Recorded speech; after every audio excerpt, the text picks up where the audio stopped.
1 month and 2 days after I came, so it was July 4th that I trusted the Lord. Your Independence Day became my Independence Day.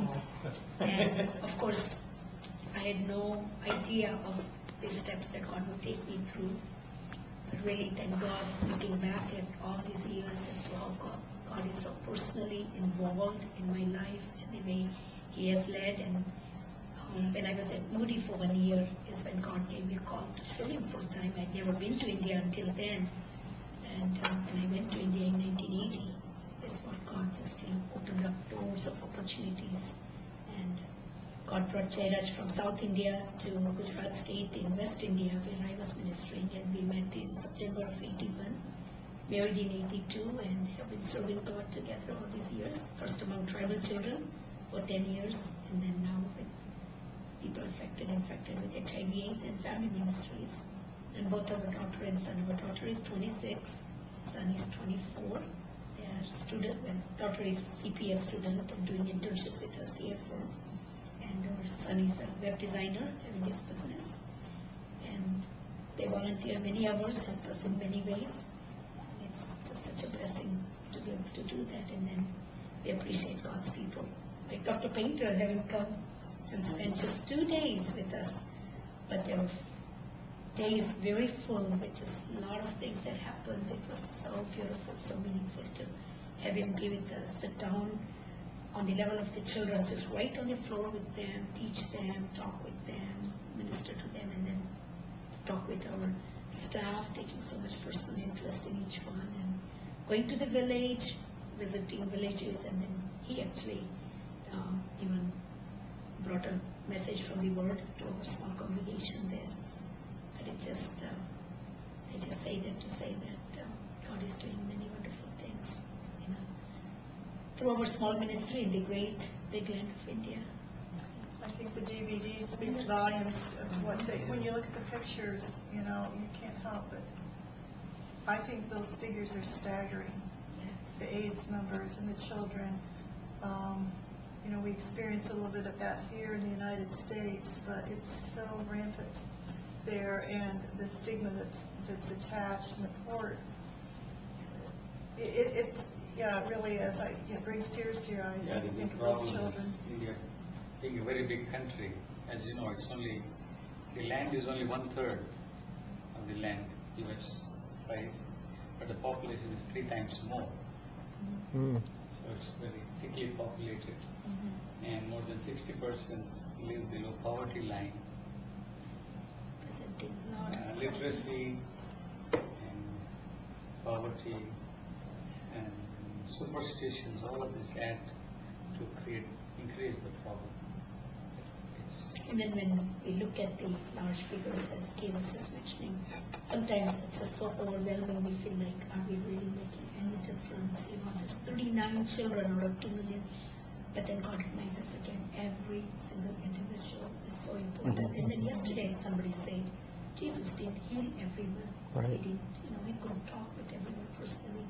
But yes, he ministers to a few, and then it goes on from there. From a humanitarian aspect, when the goats, the water buffaloes, those things that provide a livelihood for the Many of widows. these widows, after losing their husbands, they would have lost much of their property and have no means of livelihood. They have to live on handouts from others.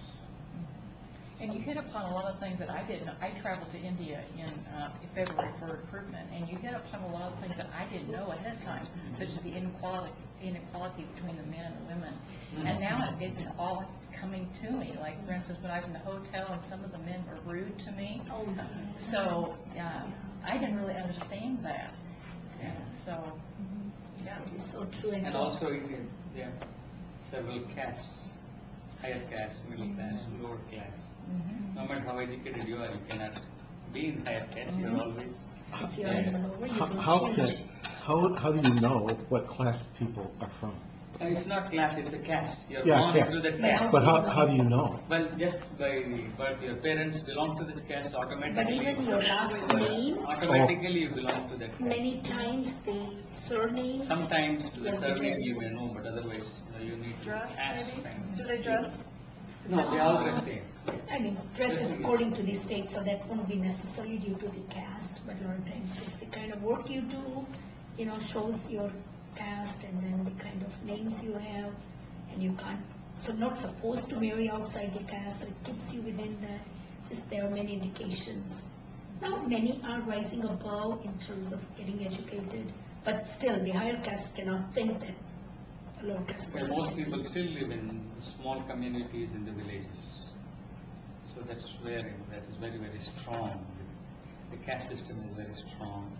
Unfortunately, some of these diseases, they don't know how to handle, the stigma attached, the ignorance, the superstitions, and all this complicate the situation.